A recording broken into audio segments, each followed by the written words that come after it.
He slid the prenup across the table like it was just another course between dinner and dessert, like signing it was as normal as passing the salt. And when I said no, the room went quiet in a way that felt rehearsed, like they had been waiting for that exact answer. And the next night, his family invited me to dinner again, but this time there was another woman sitting in my chair, smiling politely, while his mother asked her what kind of wedding she envisioned.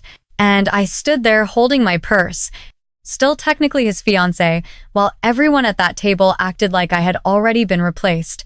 And when I looked at him, the man who had proposed to me just 3 months earlier, he didn't correct them. He didn't move. He just said, "You made your decision." Like I had forfeited my place without even realizing it. Before I go any further, take a moment to like and subscribe only if this story truly resonates with you, and drop a comment telling me where you're watching from and what time it is where you are right now, because I want to know who's here with me for this. My name is Emily Carter. I'm 30 years old, and that dinner was the night I realized I was never going to marry into that family.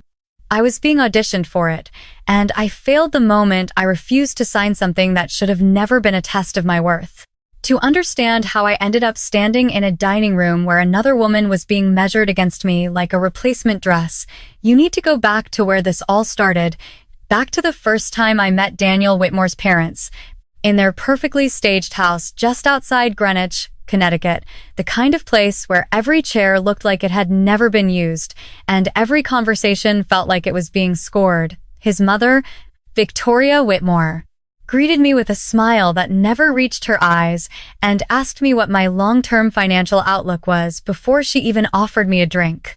His father shook my hand like he was evaluating a business proposal, and Daniel stood beside me that entire time, smiling, saying nothing, and I told myself it was nerves, that families like his were just different, that love would smooth out whatever felt off, but the questions never stopped: how much I earned, what my parents did, whether I had ever considered more strategic career paths, and every answer I gave seemed to be weighed, measured, and quietly filed away somewhere I couldn't see.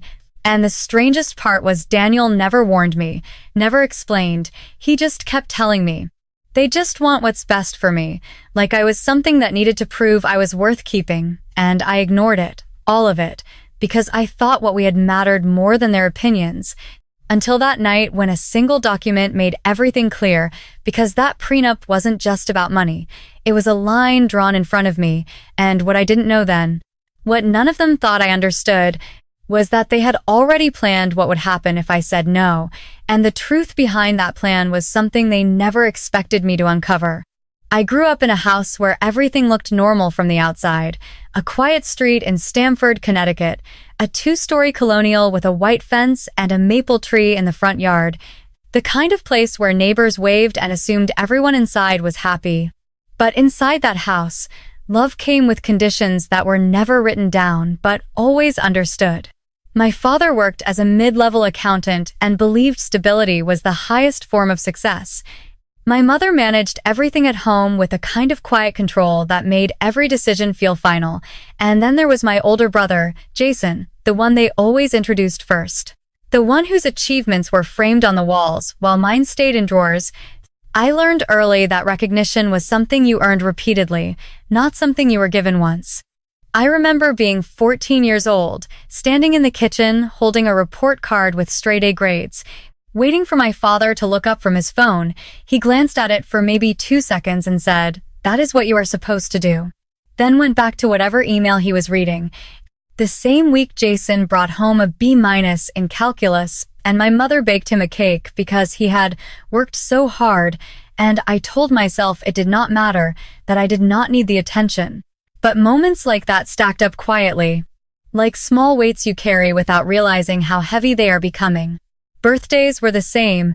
Mine were simple: a dinner at home, a store-bought cake, a quick gift. But when Jason turned 18, they rented out a private room at a restaurant downtown, invited 30 people, gave speeches about his future, and I stood there smiling, clapping, telling myself I was proud of him, and I was. But there was always that quiet question in the back of my mind: why was it never my turn? When I got into Boston University on a partial scholarship, I called home expecting something, anything, and my mother said, "That is good, Emily, but have you thought about how you will manage the rest of the tuition?" While Jason's acceptance into a state school the year before had been treated like a family victory, I worked part-time through college, waited tables, took extra shifts, learned how to stretch every dollar, and I never asked them for help because I already knew the answer, and somewhere along the way, I stopped expecting things from people. I focused on building something that was mine, something no one could take or measure against someone else, which is probably why, when I met Daniel, it felt different. He saw me in a way that felt new. He asked questions and actually listened to the answers. He told me he admired how independent I was, how I had built my life without leaning on anyone, and for the first time, I let myself believe that maybe I did not have to keep proving my worth over and over again. Maybe I could just exist and be enough. And that belief stayed with me right up until the moment his mother asked me, during our third dinner together, "And what exactly do you bring into this marriage, Emily?" And the way Daniel looked down at his plate, instead of answering for me, was the first sign that I had stepped into a situation that felt all too familiar, only this time. The stakes were much higher, and I did not yet understand just how far they had already gone behind my back. The first time I realized something was wrong was not during a fight or an argument. It was during a quiet Sunday afternoon when Daniel left his phone on the kitchen counter while he went to take a call outside, and I was not the kind of person who went through other people's messages. I had never needed to, but his phone lit up with a name I did not recognize, and the preview read, "She will not sign it," so we moved forward with the other option. And I stood there for a second longer than I should have, staring at words that did not feel like they belonged to my life, but they did. And when I picked up the phone, my hands were steady, even though something inside me had already started to shift. The message was part of a longer thread between Daniel and his mother, and as I scrolled, I saw my name reduced to a problem they were trying to solve. "Emily is too independent. She will not agree to the structure. We need someone more aligned with the family. Do not push too hard yet. Give her the document first." And then the line that stayed with me, "If she refuses, we already have someone prepared." I put the phone back exactly where it was, screen down, like I had never touched it, and when Daniel came back inside, he smiled at me and asked if I wanted coffee, and I nodded, because I needed a second to understand what I had just read.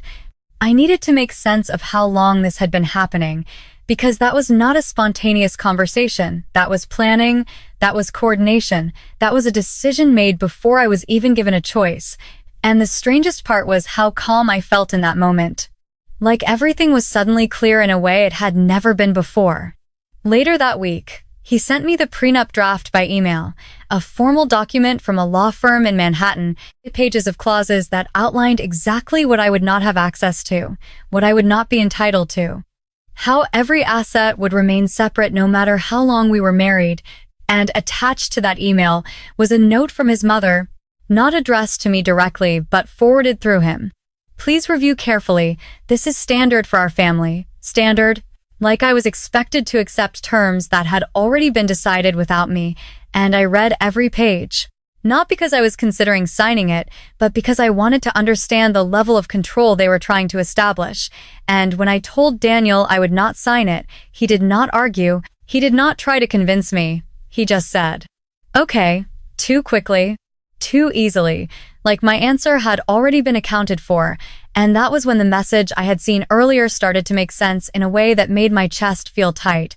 The dinner invitation came the next day, his mother's voice warm over the phone, asking me to come by, saying they wanted to talk things through, and I almost believed her, almost, but something told me to go anyway, to see it for myself. And when I walked into that dining room and saw another woman sitting where I usually sat, wearing a soft smile and answering questions about her career, her background, her family, like she was being introduced, evaluated, approved, I did not feel shocked the way I thought I would. I felt something else, something quieter, something colder, because I realized in that moment that I had not just been tested, I had been replaced according to a plan that existed long before I ever said no. And as I stood there, Listening to them speak about a future that no longer included me, I understood that everything I thought I had built with Daniel was already gone. And the only question left was how long they had been preparing for this moment without me ever knowing.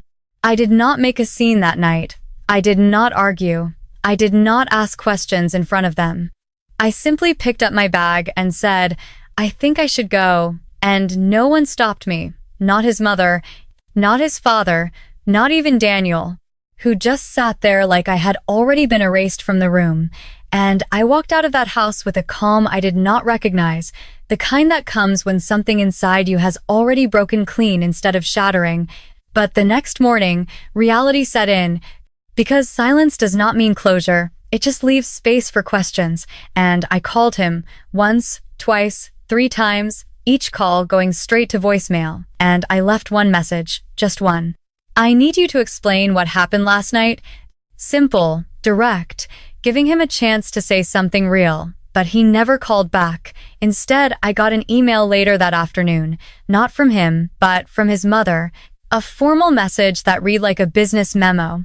"Emily, given your recent decision and the incompatibility it reveals, we believe it is best to move forward separately. We wish you well." And that was it. No acknowledgement of the engagement, no apology, just a clean removal.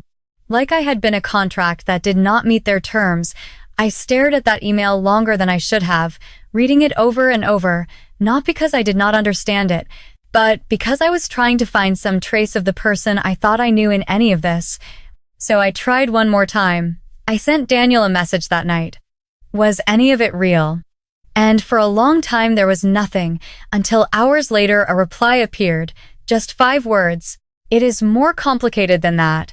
And then nothing else. No explanation, no attempt to fix anything, just distance, like he was already somewhere else. And that was when the weight of it finally settled, not just the betrayal, but the realization that I had been standing in something one-sided the entire time. I went back to my apartment in the city, a small 1-bedroom I had kept even after we started planning to move in together, and I started packing his things into a box, not out of anger, but out of clarity. His watch, the one he left on my nightstand, the spare key, the jacket he forgot. Each item placed carefully like I was closing a chapter that had already been rewritten without me. I even wrote a short note.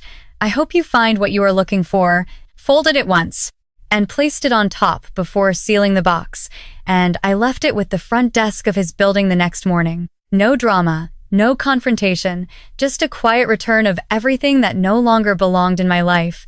Days passed and I heard nothing, no calls, no messages, no attempts to explain or undo what had been done.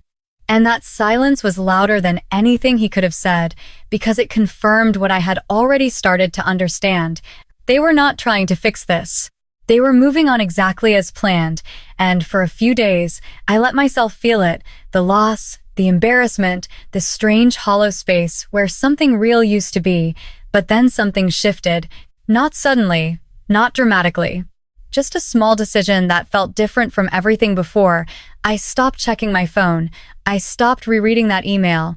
I stopped waiting for something that was never coming. And for the first time since that night, I asked myself a different question. Not why did this happen, but what do I do now? And that was the moment everything began to change. I did not rebuild my life in a single moment. There was no dramatic turning point, no sudden breakthrough. It started with small things that no one else would notice. Waking up early again, making coffee in the same chipped mug I had used through college, opening my laptop at the kitchen counter and actually focusing instead of staring at my phone. I returned to the work I had always taken seriously. Contract analysis, compliance reviews, long hours that required precision and patience. The kind of work that does not look impressive from the outside, but builds something solid over time. And slowly, piece by piece, I began to take on more responsibility, not because anyone handed it to me, but because I stayed when others left. I paid attention when others rushed, and I learned to see patterns in documents that most people skimmed through. And one morning, about 3 months after everything ended, I received an email from a partner at a firm I had done contract work for, asking if I would consider coming on full-time. I read that message twice, then a third time, not because it was confusing, but because it was the first time in a long time that something was being offered to me without conditions attached. I accepted, quietly, and the work became my routine. Long hours in a glass building in Midtown Manhattan, conference rooms with polished tables, documents spread out in front of me, and for the first time, I was not being measured against anyone else. I was being evaluated based on what I actually did, and that felt different. It felt steady. Months passed, then more, and I moved into a slightly larger apartment, nothing extravagant, just enough space to breathe. Enough to feel like I was no longer holding my life together with careful restraint, and there was one moment that stayed with me, a small one. The day they printed my name on a brass plate outside my office door. Emily Carter, legal advisor, simple, clean, no decoration, but I stood there for a second longer than necessary, not because it was impressive, but because it was mine. No one had negotiated it for me. No one had questioned whether I was good enough for it. And I did not take a picture of it. I did not send it to anyone. I just opened the door and went back to work, because that was the point. It was not about proving anything to them anymore. It was about building something that did not depend on whether I was chosen. And then one afternoon, almost a year after that dinner, I was called into a meeting. A potential client, high profile, complex situation. The kind of case that required careful handling. I walked into the conference room with a folder in my hand, focused on the details, not the people. Until I looked up and saw a name on the document that made everything go still for just a second. Whitmore Holdings. And in that moment, without saying anything, without reacting, I understood exactly where this was going. Because the last time I saw that name, I was standing in their dining room being replaced, and now I was standing at the head of a table where they were about to ask me for something they could not get without me. I did not see them again for a long time after that meeting, not in any personal way, just across a conference table where everything was structured, documented, controlled, and in that room. They were different, quieter, more careful with their words. His father no longer spoke like he was evaluating me. His mother no longer asked questions designed to measure my worth, and Daniel sat there listening more than speaking, as if he was still trying to understand how the person they had dismissed had become the one they now depended on. The deal itself was complex. Financial restructuring, legal exposure, timelines that required precision. And I handled it the way I handled everything now, calmly, directly, without emotion, interfering with the work. I explained the risks, outlined the options, and set clear terms for how we would proceed. And at no point did I raise my voice or remind them of what had happened. Because I did not need to, the room already carried that history in a way that did not require words. At one point, Daniel asked if we could speak privately, just for a few minutes, and I agreed. Not because I expected anything different, but because I wanted to close that chapter without leaving anything unfinished. We stepped into a smaller office down the hall, the kind with a glass wall overlooking the city, and for a moment neither of us said anything. He looked tired, older somehow, like the past year had not gone the way he expected, and he finally said, "I handled things badly." Not an apology, exactly, but closer than anything I had heard from him before, and I nodded. Because that was true, but it was also incomplete. And I said, "You made a decision." The same words he had used with me, and I watched the realization settle in as he understood what they meant coming from the other side. He tried to explain, said his family had expectations, that he thought it would be easier if I just agreed, that he did not think I would walk away, and I listened without interrupting, because none of it changed anything anymore, and when he finished, I said, "I was not something to negotiate." And that was the first time I saw him lower his eyes, not out of anger, but out of recognition. Back in the conference room, we finalized the terms, everything documented, everything clear, and when it was done, I gathered my papers, nodded once, and left. No lingering, no looking back, just a quiet exit that felt completely different from the one I had made a year earlier. That night I went home, set my keys on the counter, and stood for a moment in the quiet of my apartment. The city lights coming through the window, And I realized that nothing about my life was perfect.